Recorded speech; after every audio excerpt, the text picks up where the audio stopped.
some point you're going to have to face that adversity, and you're going to need resilience. Like you need competition. You need to know how to compete. You need to know how to take a loss. You need to know how to learn. You need to know how to progress. You need to And these things you develop and learn them as a kid. Let's get ready to rumble! I am the greatest. I have a dream.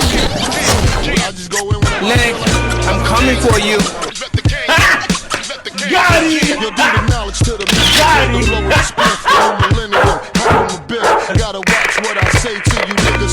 this your shortest fight ever?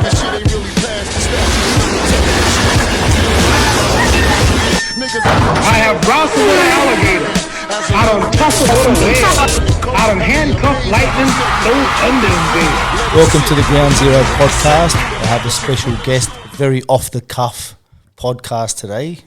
Big Eloni Vunakece. How are you, mate? Thanks for having me. I just woke up in my car at the front, and now I'm here. So let's talk. Let's talk some. What were you doing asleep in the car? Power nap. It's the secret power of Fijians. You nap for, I think it's 12-ish minutes, and bang, ready to go, refreshed, ready to start again. Power nap. 12 minutes every hour?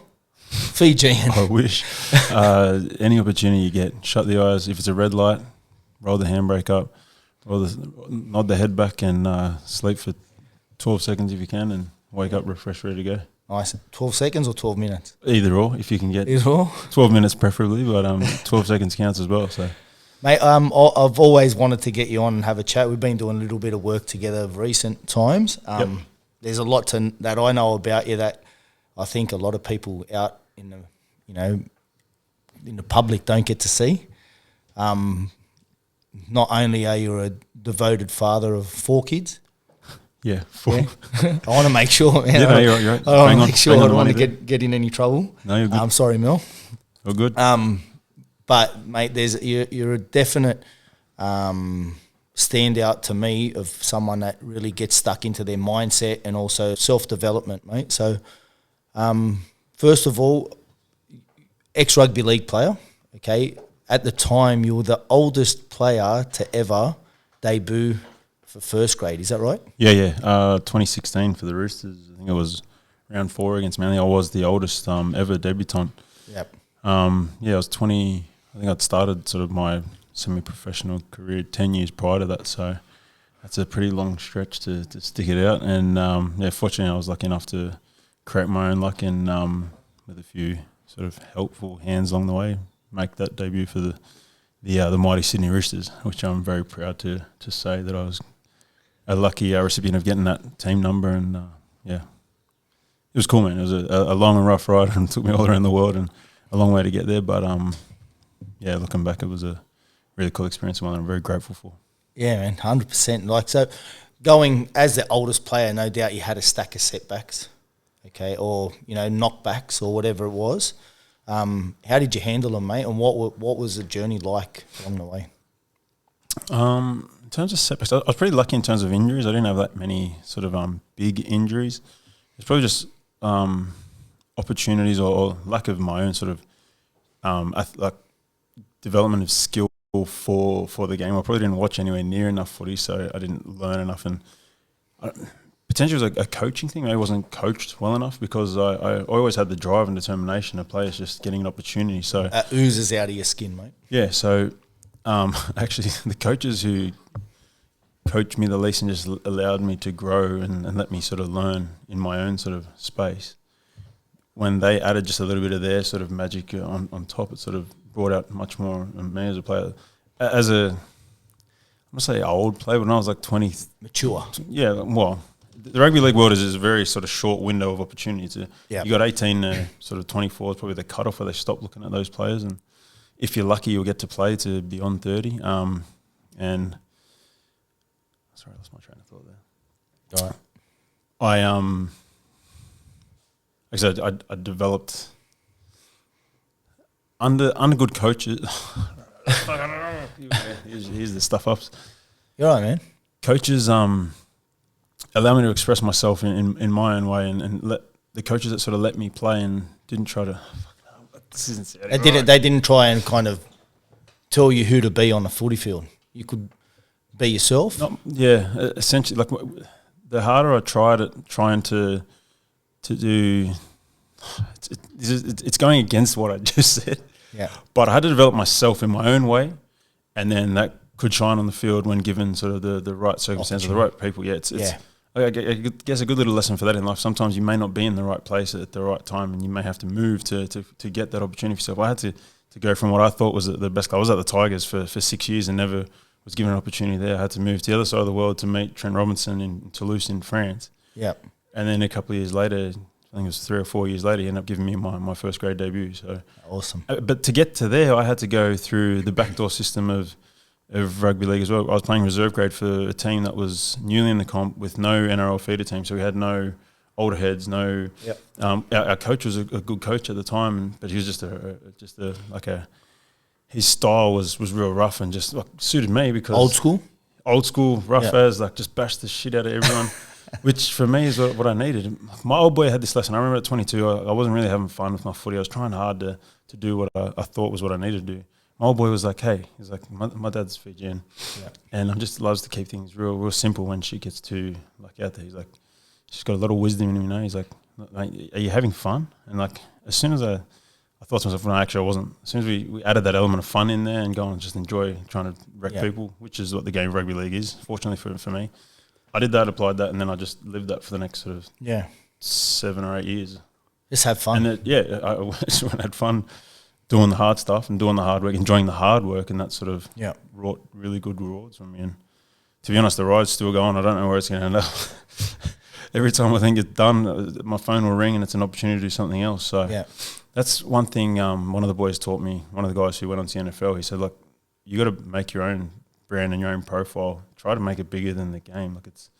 It's bad to say that. I feel not really. It's a business in the end of the day. Yeah, that's exactly right. It is. It's just one way to look at it.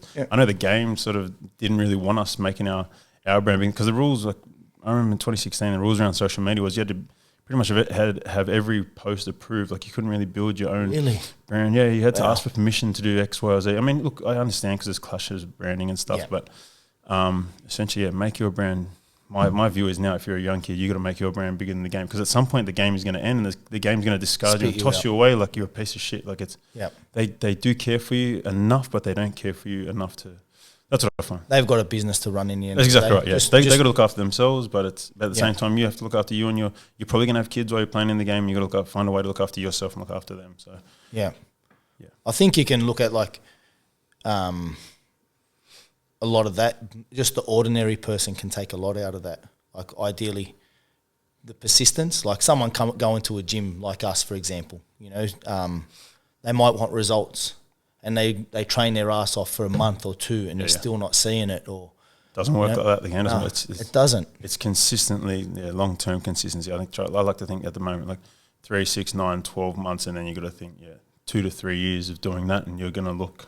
Yeah. Literally within a year, you can completely transform yourself, but it's that consistency. How long do you reckon it'll take for me to look like you with my shirt off? If anyone's watching on YouTube, you just have to look at the size difference on the video. It's fucking ridiculous. I'm sitting up. I'm sitting up. I'm sitting up. I'm standing up. I look like a midget. He's sitting down. And the headphones, I had to get an extra large pair for it to fit over his throat. They're under here somewhere. Get the hedge trimmers out and cut it back. Due for a haircut anyway. It's been about 97 was the last time I got a haircut. So. Was it? Oh, I shaved my head last time in 2014 or 14 it was. Yeah, so it was the last one. But we had a little running bet going, man, a few of the Fijian boys back in Tigers in 2010. Who could leave their hair the longest? Who could leave their hair the longest? I don't think I won. Junior Wangitha and I, and right to Penny to give. We, the three of us brothers, I think, I don't know, I can't remember. Anyway, it doesn't matter. Going back to being a father. Yep. 4 kids. You get a lot of opportunities. How do you divvy up your time? Because I know, I say I'm a devoted father. I've got 5 kids. You've got 4. But I see all of this time on social media. I love your social media. I love what you're about. I love that you have made your family and your children a priority because a lot of people, ideally in your position, would make, or that had the opportunities that you have had, would make Ninja Warrior a priority or Rugby League a priority or the opportunity you got, which we'll get to going over to the States, I think was the wrestling a priority or your training a priority, but it's like, and work a priority as well, which is my downfall. But I see nearly every second post or story is just you and your kids having a shitload of fun. I think it's pretty easy for me. My dad, he's like my dad was always my dad always had to work a lot. Yeah. I've sort of shaped my life and built my life around doing jobs that my time. I don't actually have to be there for the whole day, so I can I can do a chunk of my day. So, for example, this morning I finished work at 9 o'clock, so I can go and do the stuff that I need, that I actually live to do. So, I spent this morning skating. I spent this morning training, but I'm the world's biggest kid as well, going off the back of my dad, because my dad was such a big kid with us. Even today, like I go around there and my dad's just a giant kid playing with my kids. So it's cool.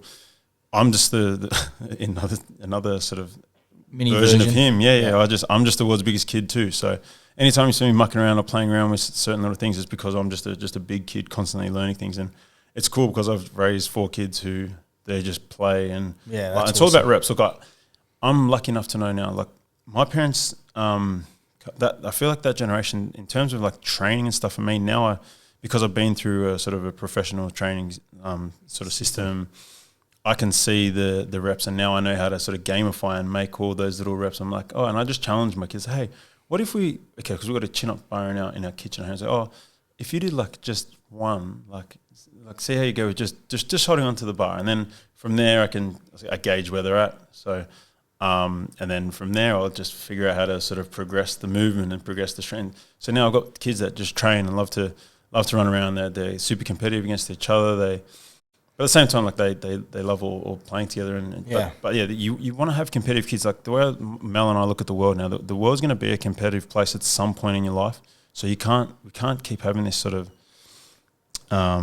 padded society. Yeah, you can't, because no matter where you can't just keep giving people participation awards. Like you can't keep doing that, because at some point the world is going to say, no, you can't. You weren't good enough. Like let's just say we're all going for a job interview.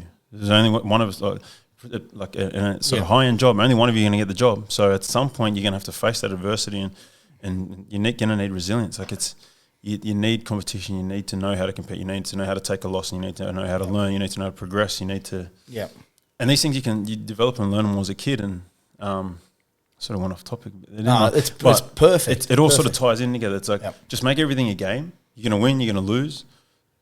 If you learn from your losses, then you're going to go far in life, and that's what it's all about for us and the kids. And I'm just trying to figure out more and more ways to make sort of life into a game for the kids, and I love it. That's applicable across all layers and facets of society. You just said it. You just mentioned it before about your dad saying that you're having fun at your work, like that was your work playing footy. Yep. You know, I've taken some stuff away from you. I haven't told you, but I remember not the first time, it was maybe one of the second or third time he brought the kids to the gym out at Ryde, and they're climbing up on the boxes, they're hanging off the bars.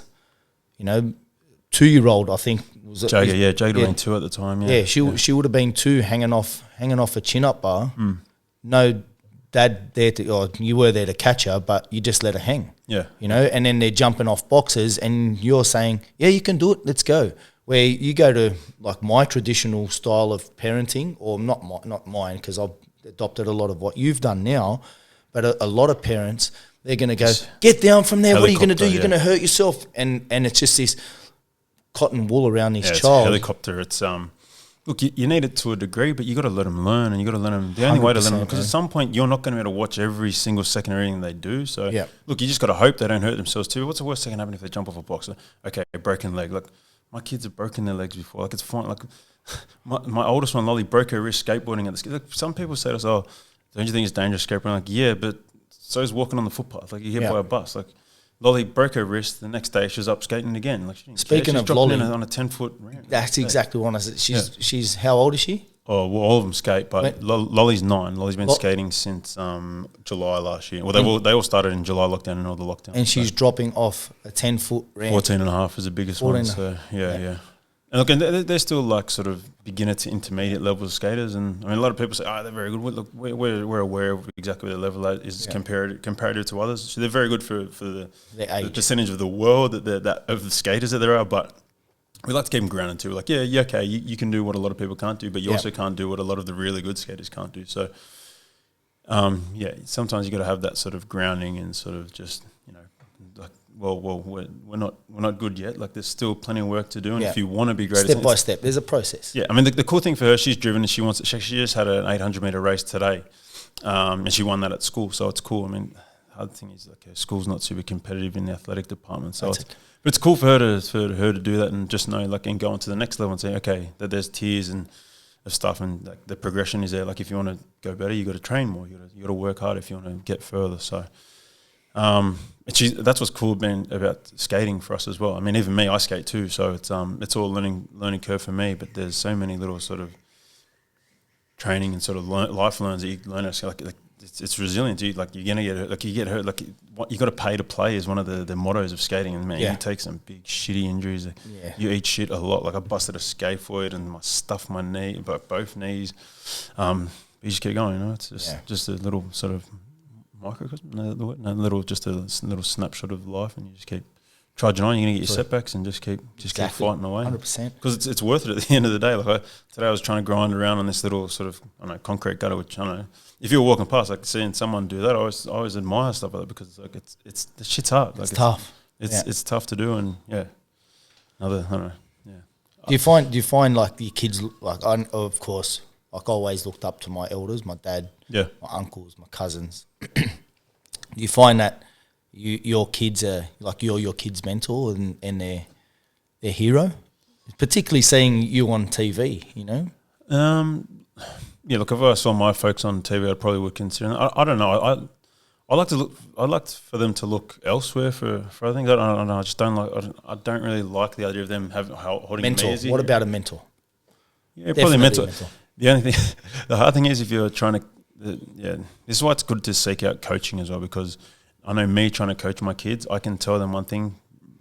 Saying in skating, I mean, most parents know this. You can tell your kids, "Hey, you need to do this."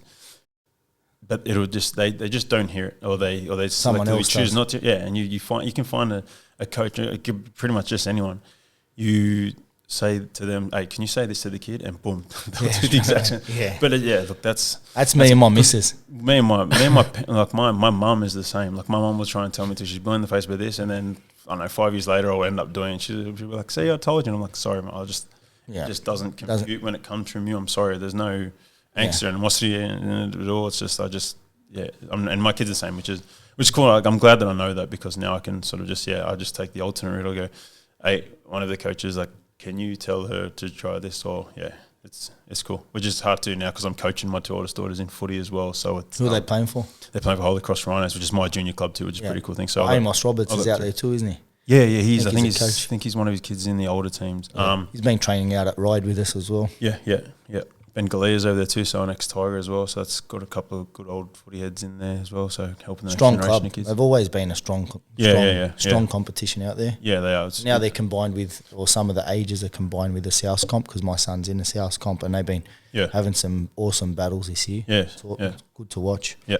And when you were growing up, who was your mentor? Or it was still these days, like, ideally, I know that, like I said, you're into your self-development. Do you have someone or a group or people that you follow and you kind of really aspire and that things resonate with you? Actually, yeah. I don't know if I'd have anyone in particular. I'm lucky I've got like a network of older dudes who, I don't want to say older dudes, like, let's just say more wise people than myself. So it's cool. I mean, I consider you one of them. Thanks, mate. Just people who have done things that I sort of aspire to do. So, like, it's good to have those kind of people to lean on when I need. Look, I very rarely ever have to lean, but it's cool to know that they're there if I ever need sort of advice to head in that direction. And it's, like, highly recommend to find yourself a mentor, because the more you read about successful people, they always have a mentor or a group of mentors that they can lean on. Definitely.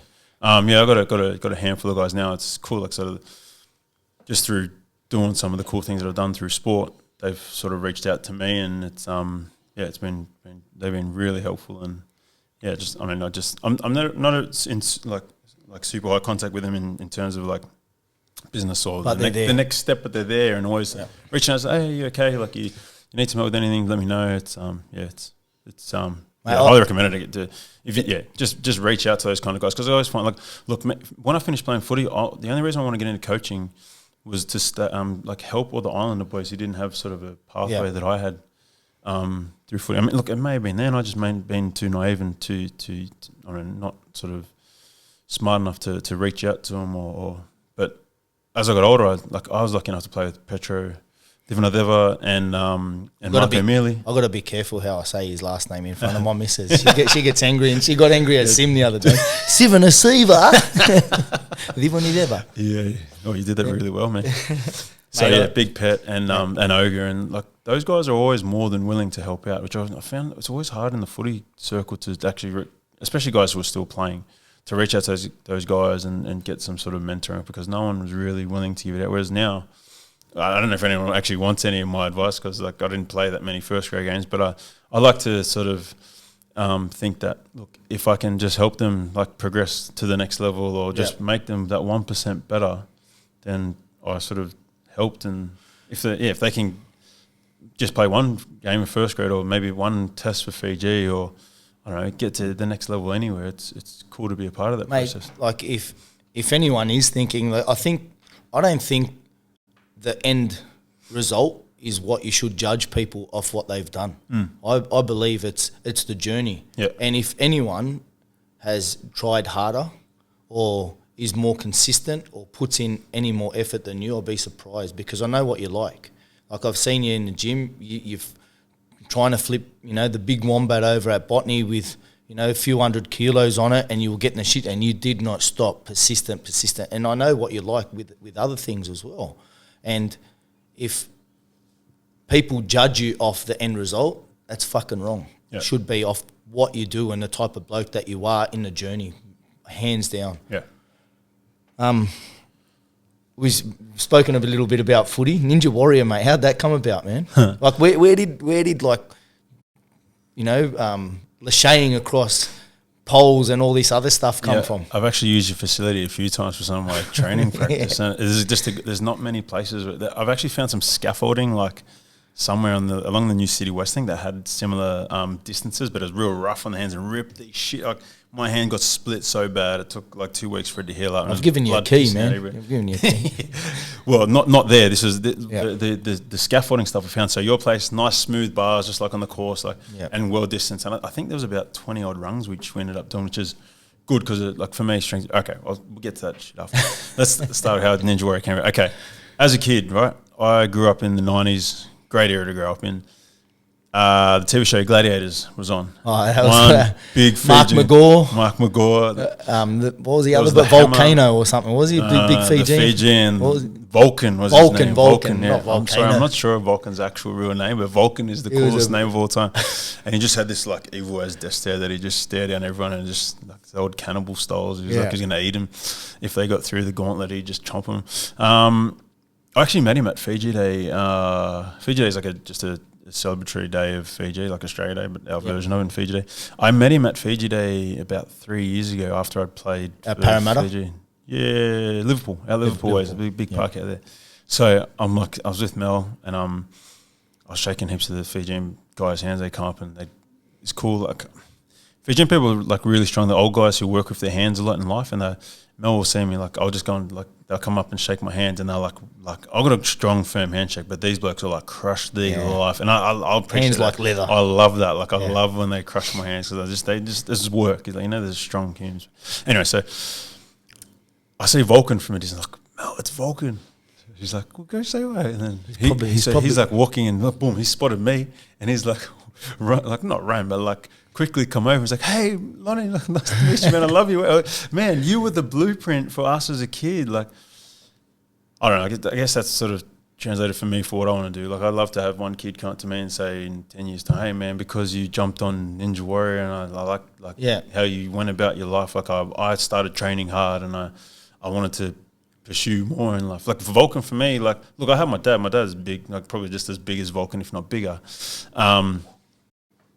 But yeah, he's a big, cool dude. I'm like, I always just looked up to those alpha types, like Goku. Like, I always loved like anime type shows, like they had Goku and shit like that. I always looked up to those kind of still guys. into superheroes. Oh yeah, I love my Dragon Thanos. Ball. I love Thanos. He's big, powerful. I like those big, strong types. You know, like those big sort of like me, big alpha, just like you, and the big wash, the big alpha types. And just take whatever lessons you can from those guys. You know, he's just big, imposing figures, and I don't know, they just command sort of, I don't know, attention. Like it's anyway, so yeah, it's Vulcan. He was come over and say good day.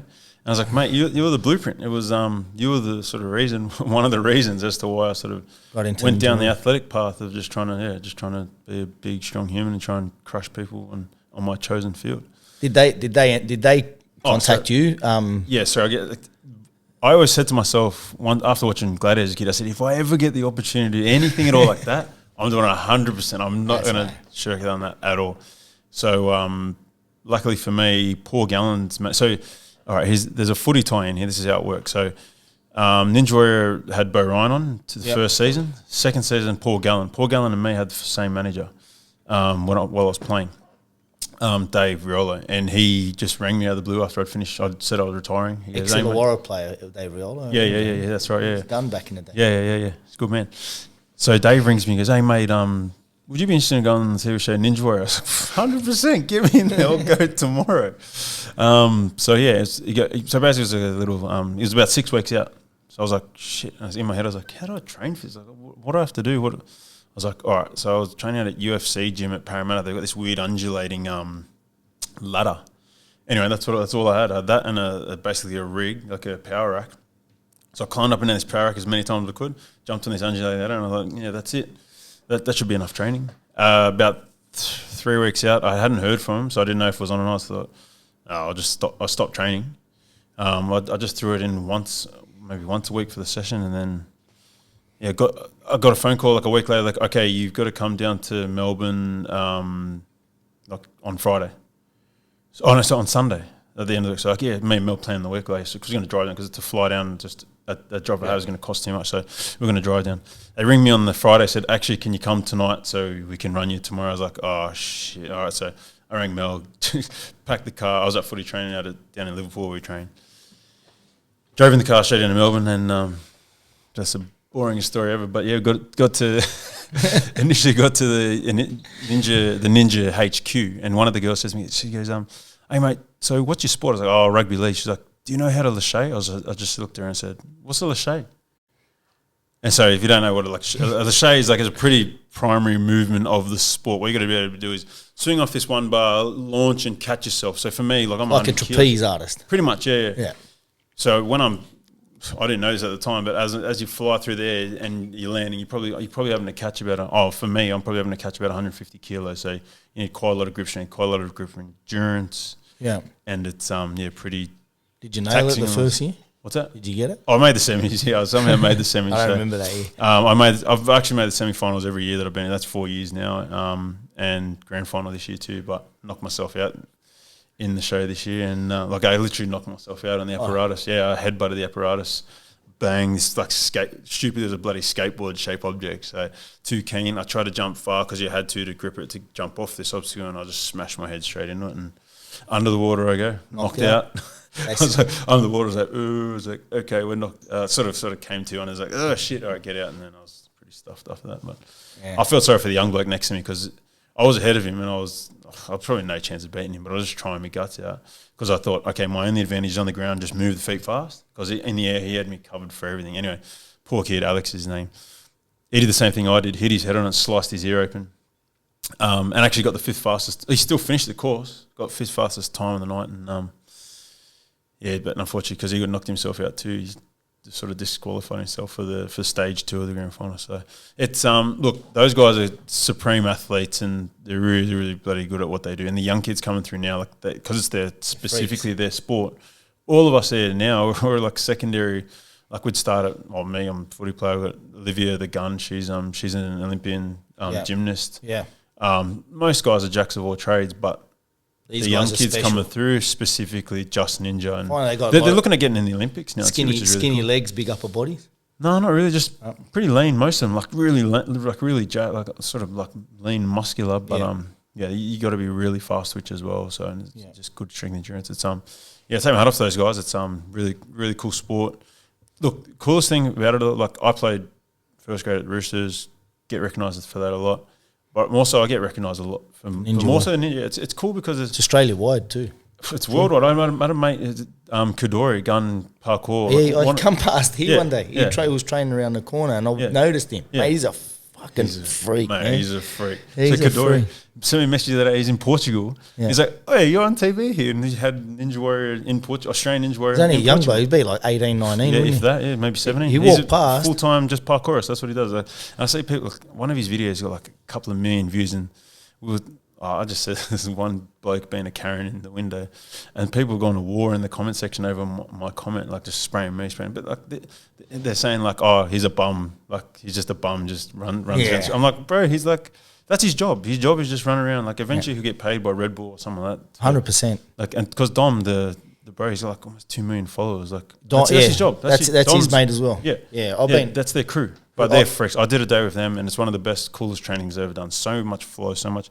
It's just utilising the body like beautifully. It's just, it's really cool. They do heaps of training down at Meadowbank. So, oh, do they? Yeah. Yeah, he walked past here one day, and I noticed him. He came in, and we took a photo. So if anyone wants to check him out, Kadori's his name. Kadori. You can probably see a photo of me, Hamilton, and Kadori at the in front of the gym and on Instagram. Just look up his handle off that. Mate, what the shit that him and Dom do is just insane. All around the world, they got the coolest job. They just cruise around looking for cool shit to run and jump up or down or off. Yeah, the way that Dom moves his body too, like that's so cool. Like during my Latrell, I played footy with Latrell at Roosters before he moved to South. I remember Latrell falling over and tearing a hamstring just in this sort of, it's like a pancake, semi-pancake position of which, look, footy players, we're not designed to move that way. We just grow too much, much muscle to be able to withstand that sort of flexibility. So I seen Dom at the skate park where I skate. There's got a little parkour section. He's done this front flip and landed in the exact same pancake position, folded his body in half from a full front flip, landed, bang, and kissed his a knees. pair of scissors, basically kissed his knees and just sit up and laugh. I'm like, how do I get that and apply it to footy? Like, how do I get guys being able to stop those long-term 9-month injuries by getting some of that? It's just consistent mobility work, isn't it? Yeah, but I think it's like getting to them as kids, learning that stuff as a kid. Yeah, I think the younger you learn that. Like, I remember Anthony Mancello, in terms of his base, like gymnastics was his base. Him and his brother Mark, their base was gymnastics, and they just had really long footy careers. Yeah, a lot of less injuries. Yeah, I mean, Anthony had sort of his back issues and neck issues and stuff. But look, I think in terms of their athleticism, came from a good base as kids. In gymnastics, you do a shitload of reps. So it's like, for me, it's all about reps. It's just no matter what way, just find ways to get the reps in. So. That's what this is meant to be about, reps. Yeah, exactly right. So hopefully I'm doing this right. Mate, this is good, man. I'll try not to keep you. No, you're good. 14 minutes, so we're good. Just cruising. Fire away anything, and we'll just see where we go. It's a rabbit hole. Yeah, awesome, mate. So we've spoken about league now. We've spoken about Ninja Warrior, but probably about 12 months ago, I remember, maybe a little bit more. You told me you got an opportunity over in the States. Oh yeah. That was actually in 2019. 2019 was it that long 2019. ago? Yeah. That's probably when might have been when we first met. Yeah, around then. Yeah. So 2019. This is the cool one for me. Yeah, right. I always wanted to sort of get into movies and get into sort of acting. I love The Rock and love like John Cena and stuff like that. I think everyone loves The Rock. I think everyone, I think he's the most followed person I think on Instagram ever. Anyway, always loved the idea of wrestling. Ultimate Warrior is my favourite. I love Goldberg back in the day, spear attacking the shit out of everyone. Look at the Dragon Steamboat, because he was man. I don't know. He was probably about 10 years before you, man. Oh yeah. Sorry, man. I don't know him, but I'd love to know him by the sounds of it. YouTube. I'll get on it. So Daniel Vito is actually over there now. He's in and out, I'm pretty sure, but he's still in and around. That's what we're talking about. In the WWE. Yeah, in the WWE, yeah. You got the chance, did you? Or you got? Well, yeah. How it came about was I'd always sort of thought, well, getting to America would be pretty cool just to get into the movie scene. I know one way to do that is through the WWE have their own sort of arm of entertainment in the movies. So Daniel Vito was over here in 2019. I'd heard that he was recruiting, and some of the boys at work actually said, "Hey, because I was going to the Nines, I was going to do some stuff with Fiji in the Nines, and the boys said to me at work, like, hey, Daniel Vito's over here recruiting for the WWE. I was like, oh, if I see him, I'll call that. So, anyway, down in the sheds in the sort of the Islander sort of corner, and he walks past, like, oh, he'll run over, hey, I heard you're recruiting for the WWE. He's like, yeah, you want to go? I was like, yeah, get me in. He's like, all right, so come upstairs and meet the guy. So I went up and met, what's his name? Anyway, the guy who was doing Johnny. He had a really cool name, but I can't remember what it was. I don't think he's there anymore. Anyway, so he's like, you want to come? I was like, yeah. He goes, well, what's your background? I said Rugby League. He's like, all right, cool, perfect, sweet. He goes, all right, come to the SmackDown on Monday night. So I went down the SmackDown, which actually it was when Daniel had his first little gig. So he's much like me, not hates being in front of a camera, but just feels awkward in front of a camera. Yeah. And it was cool to see, like, because I was sitting there, I was like, man, surely you're going to get up there. And he's like, oh, no, not tonight. And then he just vanished for like 10 minutes. And then next minute he's up on stage. I threw a mic and said, mate, you got to go, like, tonight's your night. You got to start. And alter ego? No, he wasn't Zion Quinn yet. No, he was still just Daniel Vito. Yep. So, and he threw out the classic Aussie, oi.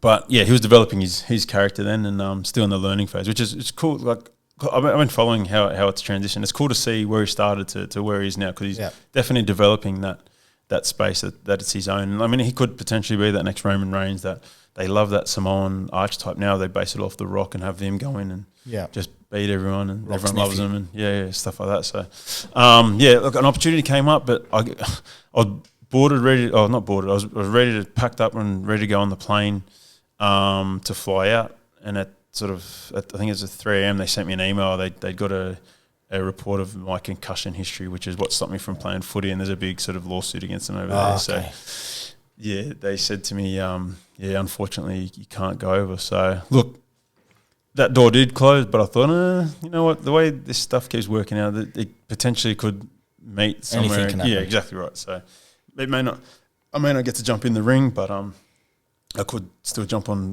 the silver screen somewhere, you know. So look, I don't know why I had that. I always loved Arnold Schwarzenegger and stuff like that as a kid. So, like I said, I looked up to those big kind of characters, and that's why I started lifting weights. I saw Arnold and wanted to get as big as I could, just like him. So who doesn't? Who did it back in the day? And I thought, well, that's an avenue there. So who knows where this is going to take us, and hopefully one day we get to. I mean, that's why I keep doing the TV stuff, that I get opportunities to do. Celebrity Apprentice recently. Yeah, that was a good one. That was good fun. I think I'm the most fired contestant of all time on the show. So, well, one of the, I think it's like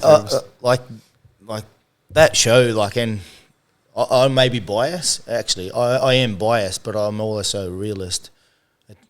I believe it didn't get to showcase you, man. Because out of all the cool stuff you've done, footy, Ninja Warrior, possibly the WWE, Celebrity Apprentice, and all the other stuff that you've done on telly, it still doesn't dive deep into who you are, man. And I think that's a shame. Yeah. You know?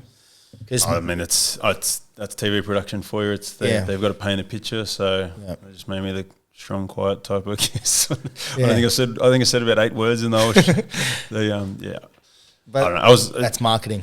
Yeah, look, I was probably out of my sort of depth a bit too. I didn't contribute probably enough to most of those conversations. I had some pretty sort of strong sort of character types there. I'm sort of a Benji. Look, I'm a soldier. Like, you send me in to go to run through a brick wall, that's what I do. Like, I'll let those big dogs duke that out, and you just tell me what to do, and I'll do that. So it's in that space. They want the drama. They want everyone's like input, fighting over each other to try and get not grab the screen time, but essentially that's what they use it for. So it's you standing back isn't going to get them. Exactly right. So that's just going to get you fired, which is what happened to me plenty of times. But it's cool for Benji to get a win. You know, see one of the foot. What? Mate, he's surprised. He's a gun. Mate, he's a I love gun. it. I'd love to do business with him. I said to him on first day, I said, hey Bags, what do you got like in your who's your like black book? Because they told us to organise a black book. My black book was like 0 people, maybe like 2 people, but one of them said no. So anyway, you didn't ring me, man. I could have donated 50 or something. Sorry.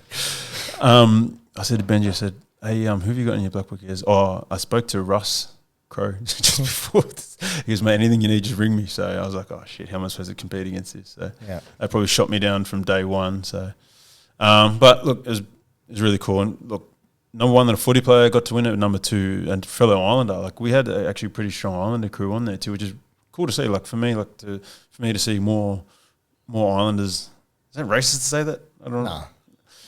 Look, I like seeing more. Yeah, okay. Let's say biased. I like seeing more Islanders. I think like I just feel like a lot of the Islander kids don't have one opportunity or that many sort of other role models other than footy players to look up to, you know? Yeah. So I know it was a footy player, Benji, but Benji had a tactical side, and I didn't know Benji's upbringing until seeing it on the show. Like that's cool, and there's so many hard done by Islander kids out in the Western Sydney community and stuff that are doing it tough. But look, Benji had it tough as well, and he went on to be pinnacle of rugby league, and who knows what else he's going to do. Like he's very switched on, very. I think rugby league is like just the beginning. Yeah, definitely. He's something special, man. He I really special. I was thinking, how do I get this bloke on my side? Yeah, that's what I was thinking. Yeah. How do I get him? Because I'd love to work with him. Yeah. That's honest. He's special, man. He is very. I think the same as you. The same. Well, I say that with no hesitation, because, like I said, I spent a lot of time with you. We've had some really good conversations, and that's why I wanted to get you on here, because there's a lot more to you, man, and I can't wait to get that out of you. Yeah. Cool. I just want to ask you a couple quick questions. I haven't got many written down. What's your favourite exercise, man? Favourite exercise? I'd have to say an arm curl, sneaky little arm curl. Build commanding arms, I think Charles Poliquin said so. Charles Poliquin. Yeah, big arms, command, respect. The late and great Charles Poliquin. Yeah. Build commanding arms, so bicep curl. Unfortunately, it's undoing me at the moment. I've just probably done way too many. Got tendonitis? Yeah, I don't know. There's something going on in the elbow. I keep having to get a tendonitis. It's that, and possibly some of the excess ninja stuff that I'm doing. It's if I spend too much time. Look, I'm doing it in reverse. You shouldn't be the weight that I do. Like they can't really handle the loads. I don't know how many gymnasts there are around the world that are 100+ kilos, but I'm trying to do it, and I'm going to keep doing it for as long as I can, but at some point I'm going to have to either find the solve or just tweak things out of my favour, which sucks, but I'm going to push this body as far and as hard as I can for as long as I can. So look, we're going to die at some point, so you might as well go down swinging. Yeah, bicep curls. Yeah, I thought you were going to say a deadlift. That's what I thought. Because I remember you were pushing for a 300 kilo deadlift. I'm still chasing it. Like I jumped on for a comp at the end of the year. I don't know. It's a mixed one. Like I got to do a max deadlift into a clean ladder. I don't know what the other two exercises are, but it's some like I thought it was strongman. I was like, I sort of signed up for a strongman. And then I'm trying the training, and it's like they're completely different systems. How much you lifting now, deadly?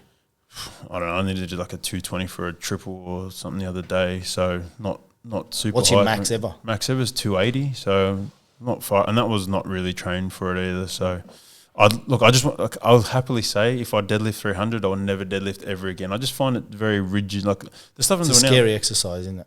To do heavy, in my opinion. No, I don't find it scary. I just find it like it's so taxing to the system. Like you have to you literally use like every single muscle and fiber of your being to move a really big and heavy deadlift. And your technique has to be good, but it's just taxing. Like the last time when I did that 280, look, I don't know if it was because of my first time ever doing any sort of powerlifting meet. It was just a mock one that my mate Chris, the gym that I train at Alpha, he'd thrown on and sort of said, "Come, just try a powerlifting meet." Yeah. And that stuck me for like a month. Like now I take my hat off to powerlifters now. Like it's hard work, tough, man. It's tough. But what I find the hardest about it is you're just stuck in sort of rigid box and planes of motion. It's just everything's up and down. It's just you lose all. Like I came from a field in sport where you move in all planes of direction. And if you want to run quick, everything's fast. Like living like a Fijian. Like everything's run and move fast. But that sort of the intention is fast, but ultimately it's slow and ultimately it's taxing to the system. So it's tough. Like take my hat off to all powerlifters. I'm pretty sure a world record just fell yesterday as well for total of it. I think it was like 89 kilos, deadlifted 410. Yeah, squatted 350 and benched like something stupid as well. That's massive. An all-time world record at 89 kilos as well. Like Eddie Hall, I'm pretty sure was like 200, like around the 200 kilo mark when he did lift to 501. So for that guy to do it at 89 kilos, man, that's insane. Like, what's your favourite cheat meal, man? Cheat meal? I don't consider any meals cheat meals. What's your favourite naughty meal? Naughty meal? I don't want to say naughty meal. I can just call, like I'm lucky enough I can eat anything. It doesn't sort of really affect me at all. I love a burger. Like let's just say an indulgent meal. Let's say Indulgent. That. Yeah. There was this one. Oh, there's probably 2 burgers. Like just a normal. You know one. why? Because I'm going to go try one. That's why. Well, you can't now. The shop's shut. Unfortunately, during all the COVID shit, he had to shut down. Z Pickle was his name. He was on Favo Street in Surrey Hills. There was this burger called Kanye's mum, and it was like it was like a $35 burger. Like it's not Kanye's mum. Yeah, and it was all time, man. So Adam, if you're out there, open the shop back up because I'll drop 500 on a Z Pickle Kanye's mum. But yeah, me and Mel, What's the other burger? The other one's from it's a one-off that they will never do again because I've asked them about 10 times to do it again. It's called a Nintendo donut. It was like some Krispy Kreme donut, which look, I'm not an advocate for donuts at all, but this burger was bloody good.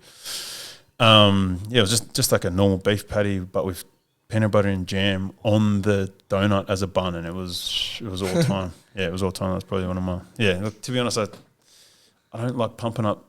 Because I think there's too many people like sick and of course, unhealthy. But yeah, these are just quick questions. Everyone's got a voice.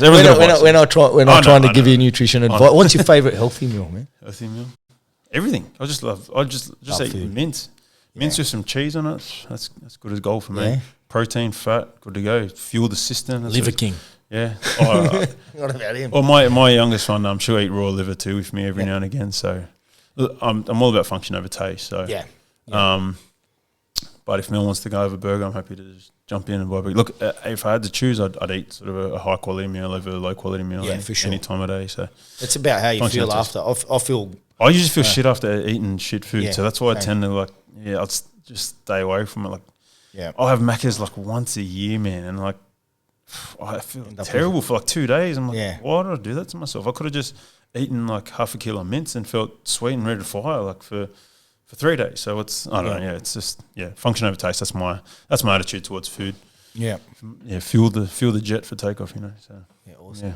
Yeah. Favorite singer. I had this conversation yesterday. Actually, no. It was a little. Who do you take of the 3? It was Michael Jackson, George Michael, or Prince. I'm Michael Jackson all day, man. Yeah, I don't know, man. He's a weirdo. Prince is pretty good. They're all cool. Yeah, it's a tough one. But did you say George Michael? I was just about to say George. No, because that was just a hypothetical. Take a pick of those 3. Yeah. So I'm gonna go Fiji. They're great. George Vunakece. Yeah, I think I seen you there at the Fiji concert once at Newtown. Yeah. No, that was in Para. Yeah. But Fiji was a man. Actually, it was Para. Isn't it? Yeah. He recorded a couple of songs around the corner with a few of the boys, which is a really cool process to get to see. So I think that song's coming out soon as well. But legend and like tough as upbringing. He spent 3 years living in a wheelchair. He's in a wheelchair now. Yeah.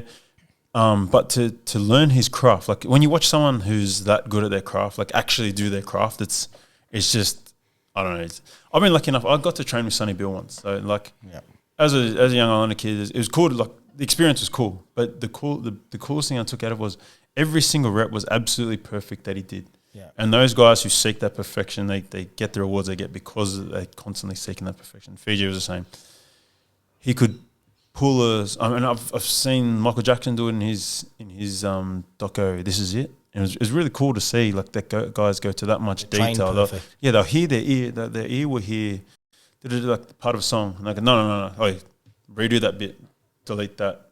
No, we're going to redo the whole thing again. And then George was the same. Just didn't like the way that sounded, or didn't like the way those words came across. And it was like he was telling me that when he had to honour one of the languages because everyone thinks he's a different nationality. He's not Fijian, but isn't he? No, he's Fijian. He's Fijian. I got told he was like Samoan, or he's part Samoan or part Tongan. Well, see, this is what everyone thinks. Everyone thinks that because he speaks other languages so well. But what he did was when he knew he was going to sing a song in another language, he'll find all the nuances and the little subtleties to the language. He said to me, he goes, someone came to him, so I think it was someone of royal of a country that he'd sung in their language and said to him, look, the fact that you knew how to inflect the tone of that vowel in that word there, it changes the word from like endearment or loving. It could have gone 2 ways. Had he not said this vowel in the right sequence or in the right place at the right time, it would have come across as the Wrong word word. for the bit of shit that's stuck on the side of your mouth, or it came across as I love you, like like you are my one and only, like, and because he goes into that much detail, and that's what it's about. Like for those high, if you want to become a high end sort of level performer, like you got to pay big attention to those little things, little one percenters. And it's hard to constantly be on those all the time, but like you just have to whichever ones of those are important to you. I think you got to nail those. Yeah, for sure. But it's cool to see it firsthand. I've been lucky enough to see that in some of the greatest performers in the world, and they're Islanders too, which is really cool. So, sorry, I love Islanders. Sorry if you haven't figured that. No love for the Lebs. It's all good. How do you say love in Leb? Hub. Yeah, hub. Easy. It's not one of those words, you know. It's an easy one. Arabic. I remember when I was living in France. I played footy in France for 3 years. So I asked to actually work while I was living over there, and they wouldn't let me because my visa wouldn't allow it. Because I hate sitting around. So our days. But if you're playing, is that work? Yeah, it was work because we're just on there as professional sportsmen. So I wanted a job. Like professional sportsman is different to actual work. What do you mean? No, that was a job. That was my full time job. Did you have a visa in France as a? Yeah, just as a professional sportsman. Okay, so it's a different visa for working and professional sportsman. Well, I'm assuming it was the same because they wouldn't let me. I asked and I went. I was like, "Can I work?" Because how I live my life here, I knew I had an extra 6 hours a day that I could fill. So I'd work and then I'd go and train and play my sport after. So I wanted to. I like earning money as well. So I thought, well, why not double down? And because our days were like this, right? Our breakdown was like 7 a.m. weights for like an hour. Then we'd go home till 12, go to the stadium from 12 till 1, do skills. And then at 5, we'd have an hour and a half training session. So we had 8 hours in between all those blocks where we were just sitting at home, basically doing nothing, waiting for the next session to start. So I would love to have. I was like, I could fill this time doing other stuff. So I just learned, basically had this one app. It was called Stumble Upon. It was basically just learning random shit from around the world. But I learned a lot of I learned this stuff like about resonance and frequency and sound, vibration, all that sort of stuff. But they were saying that languages, like old Arabic languages, resonated the most. That's why it's so throaty and so. But it resonates really well with what the resonant frequency. You just told me that you love me. Yeah. Is it HEB? Yeah. So it is. It's deep in the throat. Yeah. It's not just hub. Yeah. It's hub. Yeah. I worked at a school, predominantly Muslim school, and like there was a Hamza and all those. So I learnt before I left that I was learning a lot about Arabic language and stuff, and it was cool. Like it explained that was the reason why that language is, and it was said that it was like the most. And coming from an Aussie language, you're probably not going to believe this, but like it's the most, like one of the most beautiful languages to the ear because it resonated with that frequency that we actually resonate at. Yeah. So, that's so off topic, but yeah, it's like it changed my perception of it too, and because I could speak a little bit of it, and I'd grown up with a sort of other than English speaking language, like my dad's Fijian stuff. It sort of highlighted to me how cool that language was as well. So. Man, that was like way out there. That's good, man. Topic that one. All we're trying to do is get content, mate. This is gold. Yeah. So who's gonna? It's off topic again. Who's gonna win the World Cup this year? Rugby League World Cup. Lebanon all the way. See, about time, man. About time you gave us some love. They got a good coach. No, mate, they always go well. Checkers on. Is Checkers still there? Yeah. Checkers on there. So, actually got a couple of the boys, or one of the boys, Khalil Rami, out at my team. I actually spoke to him today. Yeah. Messaged me today. So, Khalil, good for you boys. Yeah. I always love seeing. I always love the battle of the. He's a big boy, isn't he? He's a big human. Big moustache. All the underdogs just like upset, just forcing an upset. I love it. It's just. I mean, everyone, especially in Australia, everyone loves to get behind the battlers. So yeah. The last World Cup finished top 4 the last 2 or 3 World Cups actually in Fiji. So, yeah, we might square off in the final. That'd be a pretty cool final, Lebanon v Fiji. That'll be awesome. That'd be all time. Hey, I'll be torn at my house. The cannibals. Half Leb, half Fijian kids, man. They'll be punching each other in the head or themselves. Eating each other. or shooting. We don't know. Either way, it'll be interesting. I reckon that'll be awesome, but... it'd be nice to see someone else rather than... Yeah, definitely, yeah. All hats off to Australia. They are the GOATs, but it'd be nice to see Someone other than someone else kicking ass. Well, the Islander boys keep jumping ship. There Hey, won't be many boys left playing for Australia. So yeah, I think the Islanders will go close, mate. Like either Tonga, Samoa. yeah. Samoa are assembling a pretty strong squad, so you can never ride off Fiji either. So no, it'll be good to see Fiji bounce back after that PNG loss. They always just get us. They're some of the hardest humans on the planet. Every Fijian I've spoken to and person I've spoken to that's played against Papua New Guinea say it's like running against a brick wall. Yeah, they're just like PNG are just the biggest brick wall you can think of. It's like running at that. They're the hardest humans. And even if they're a small brick wall, they're still a small brick wall. Yeah, there's no. Yeah, you don't know the size difference. They all hit the same. It's If I was building an army, I'd put them first. Yeah, they're gonna kill everything. Yeah. I think we'll leave it there, man. Yeah, that was good. Save something for the next time. Yeah, for sure. Sweet. Mate, I appreciate your time. An hour, holy heck. Legend, Lons. Thank you. Thanks See you for having me. next time. See you the next time. I am the greatest. I have a dream. Leg, I'm coming for you.